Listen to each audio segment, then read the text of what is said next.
What's going on, everyone? It's Kochyy here, and as usual, it is time for a banner analysis. Thousand Year Blood War founders, step up summons, so we have their stats, skills, and everything officially now in game for Ichibe, Oetsu, and Orihime. So as usual, we'll go over their stats and skills, and we'll see how these characters, I guess, stack up to what we currently have in the game. So starting off, we have the fillers here. So let's scroll in a little bit. We have the round 3 fillers, and then we have Yachiru, who wasn't there for the past, or I should say the last Thousand Year Blood War summons, where they had Unohana and Banken, so glad to see her here. And then we have some premium units, so honestly I'd say fairly solid filler pool. Renji's still like the best power Rankar, or like at least frenzy power Rankar killer. Rukia is like pretty good speed Rankar killer. Yachiru is a nice 14-star link for power. We got a 14-star link here.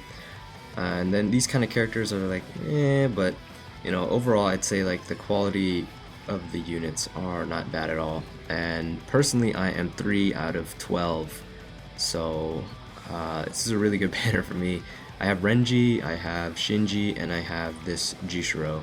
So really hoping I can snag a lot of different units, even if I don't like get too many of the banner units. Like if I can get these 3,000 Year Blood War units, like Tensa, even Luffy, and like Shunsui, like that'd be perfect. So really looking forward to this banner. It's not too often where I have a low amount of fillers, so yeah, I can't wait for that. But anyway, that's the fillers, so let's get on with the characters. So Ichibe. I know there was gameplay. They did it a little weird. They showed like gameplay of them, and we just got like their attributes, and we could see their strong attacks and stuff, and people were trying to, you know, deduce what kind of skills they had, but it was a little tricky because the gameplay it was against like really weak mobs. Like, you could obviously tell stuff like they don't have frenzy and other stuff based on, you know, how many hits their strong attack would do against a guarded enemy, but now we have all that information. So Ichibe, speed, attribute units, affiliation Soul Reaper and Squad 0. His killer is Espada, and his soul trait is damage taken 16%. So he's a PvP unit, clearly, and Espada killer. Who else other than Noitora that he's countering? I guess you could argue that he also counters Camp for Your Own World Nell, but you don't really see her that much on a PvP, but you know, she is there, so he also counters her, especially with that opposite attribute. But skills: Sprinter, Bruiser 20%, Flurry, Berserker 50, Pierce Barrier, Poise, Paralysis Duration 100%, and Start Barrier plus 10. So this is the direct counter to Noitora. You know, Flurry, Bruiser, Pierce Barrier, so he just basically ignores barrier shields, but he doesn't do damage to barrier shields. He just completely ignores it and does damage through it. Poise, so he doesn't get staggered. Paralysis Duration, so Noitora's, you know, cheesy paralysis bullshit like doesn't stop him, and then he has his own Start Barrier plus 10. So, you know, in a situation where they're both probably mid, and you'd obviously use him as your lead, and you're chasing other Noitora leads to get easy wins, since they're both mid, typically both their barriers will be gone by the first set of strong attacks. But in the case that they aren't, Noitora will be chipping through his barrier while Ichibe attacks straight through Noitora's. So yeah, Ichibe is going to be just taking apart Noitora in PvP. I don't see Noitora completely being gone from PvP after this, obviously not, but probably you'll see more Ichibe leads and less Noitora leads, and the Noitora leads that are there, you know, will be kind of easy food for Ichibe if you have him. Similarly, how, you know, people who were running Thousand Year Blood War Unohana leads, if you had Noitora, you just got easy wins because he shredded her in 2 seconds, and then all the other lanes, you know, collapse in on itself. So that's kind of how Ichibe will work, I see it as. And if you go further into his attack data, weaken on everything but SA3. I'm not sure why. I don't really get why they exclude some, just like that just looks weird. I don't know. Anyway, standard Nat string. Strong Attack 1 is a lunge, Strong Attack 2 is a beam, and Strong Attack 3 is a full screen, and just standard special. And yeah, no alternatives. There's no other Squad 0 affiliation characters, but you know, there are other speed Espada characters. But yeah, Ichibe, direct counter to Noitora. I feel this is what fully holified Ichigo, the anniversary version, should have been. He should have been a, you know, whatever attribute, as long as it's not heart, Espada killer with flurry and like ignore barrier or something instead of ignore heal. Like clearly they can make characters that directly counter other characters, so it just would have seemed more fitting thematically to have fully holified Ichigo be that counter because he fought in Espada. But I guess that's just how I see it, but not how K-Lab sees it. But anyway, maybe like they felt it was too soon to release a Noitora counter. They wanted Noitora's reign to go on a bit more. But yeah, that's Ichibe. Obviously a PvE, or sorry, not PvE, PvP unit. Yeah, so I guess look forward to him. If Noitora was annoying you, then hopefully you can get this guy and you can smash some Noitora teams. But other than that, we'll move on to the next unit. And the next unit we're going to look at is Oetsu. So Oetsu is a tech attribute character, Soul Reaper Squad 0 affiliation. His soul trait is strong attack recharge time 12%, which I found it a bit weird, but we'll get into that. His killer is Soul Reaper. Getting into his skills, Sprinter +1, Bruiser 40%, Flurry, Berserker 50, Devastation 40, Enhancer, Paralysis duration -100%, and Guard Break. So it's basically more or less another type of unit like Tokinata. You know, a NAD type unit with Flurry and a PvE killer with Guard Break.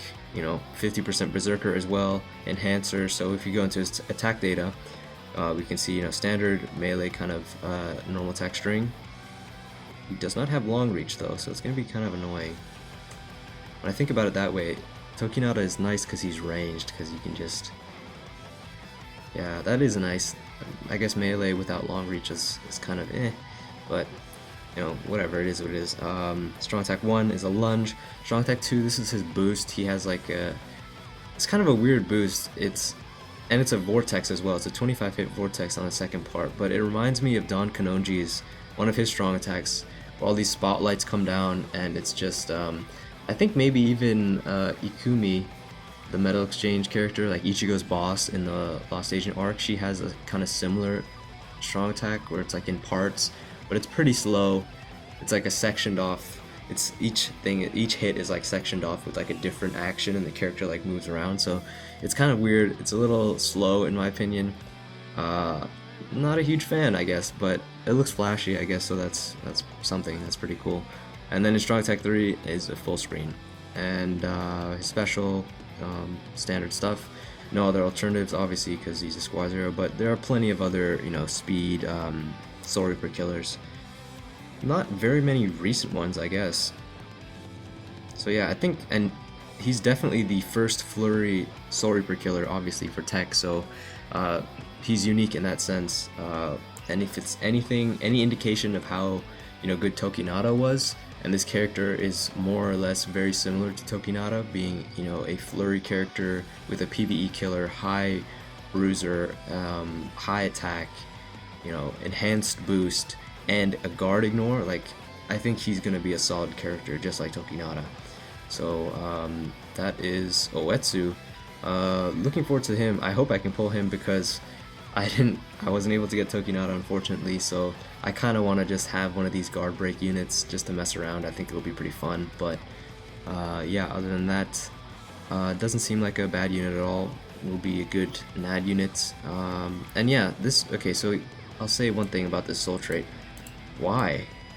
I don't get it. What's the point of this? What's the purpose of this soul trait? Like, I really don't get it. If you go full SAR on him, you can infinite boost, but obviously you want like links that boost his NAD because he's a Flurry character. So I don't know. I feel like this is just a weird kind of soul trait they went with. If they just went with NAD, like his NAD damage would be crazy. He's already got 40 bruiser, but I don't know. I guess that's the only like weird thing. That and his boost SA2 is kind of like awkward, but other than that, I think it's a pretty solid character, and that's pretty much it. So we'll move on to the next one. And the last character we're going to look at is 1000 Year Blood War Orihime. So Orihime is a power attribute character with Hollow Killer. Oh, come on. Really? Power Hollow Killer again. Strong attack recharge 12%. Human affiliation. Really? Power Hollow Killer? Anyway, skills: Sprinter +1, Bruiser 20%, Berserker 20, Frenzy, Devastation 40, Medic, Weaken Defense, Healer. So this skill, I had to look it up previously, but it is basically a skill that increases the amount you heal by. And only one other character has this, and I think it is Mind Orihime, Hyukyumundo Orihime. So I guess that's something. She heals a bit more with her SA2, but yeah, getting into her attack data here. These are normal attack, 4 hit range, string, standard stuff. Strong attack 1, this is a split strong attack. I really don't like these. 180 mag, it's 3 projectiles that go in like different, fire out in different angles. So if you're really close and up front with them, it will obviously be like a shotgun kind of thing and it'll do a lot of damage, but if you're just firing it, it typically will just spread out and the damage spreads out and it just pushes things around. So not a huge fan of this type of strong attack. Other characters like 1000 Year Blood War Kisuke have it, you know, Parasol, I believe Parasol Sile has it, something like that, and then Parasol Noitora. I don't really like this like kind of 3, you know, projectile type strong attack, but you know, whatever. Strong attack 2 is a barrier and heal, so nice utility, and you can see here the heal is for 50%, and that is because of the healer skill. So barrier and heal, you know, decent I guess as a support unit. I'm not a huge fan of support characters whenever we use healers and stuff, or I guess we never use healers, but whenever we do hard content, no one really runs a healer because no one really needs healing. But you know, it's for different people and not everyone plays the same. So if you like to be a support kind of player and heal and take things a bit slower, that's fine too. So that's good for that. Barrier and heals, good support character in that sense. But strong attack 3, full screen, so that's fine. And her special, yeah, just a normal special. I think it's just weaken defense. Yeah, that's it. So just weaken defense on her special. Other alternatives for this is like more so like Senkai mode and stuff, so human hollow killers. And then as you can see, we have a lot of power hollow killers, so not too enthused with seeing that Orihime is one as well. You know, I have 1000 Year Blood War Nemu, I have the power Aizen, you know, I have this tag team Yama, who's like 3 out of 5, who's in my opinion a pretty decent unit. And then 1000 Year Blood War Toshiro, I have him 5 out of 5, so if I transcend him, he'll actually just be nutty in terms of, you know, power hollow for me. So another power hollow killer, 1000 Year Blood War. I don't really know what else to say, but I'm not a huge fan of like these support characters either, so I guess I don't have a really strong opinion or positive opinion towards Orihime. But you know, for the Orihime fans out there, you know, I'm happy for you, I guess. You know, go get her. Hope you get the unit you're after. But that's pretty much it for this banner analysis. I think I covered everything I had to say about these characters. This banner comes out on the 31st, if I remember correctly. And we have a lot of other stuff. Like, I want to make some other videos on the other news we're getting. There's like a new epic raid. There's these whole bunch of packs, and like the individual banners for these units are done differently now. They're done in step-ups style. It's not a standard like you know, just 3% banner how they used to do it. So I think I'll probably make another video on that, but that's pretty much it for this analysis video. Hope you guys found this helpful and informative. Let me know what you think of these units now that you have their full information. Now it's not just speculations, we have everything out there. So are you still interested in these units, or have you changed your mind about them? You know, be may what it be. So let me know what you guys think. Hope you guys enjoyed the video, and I'll talk to you all later.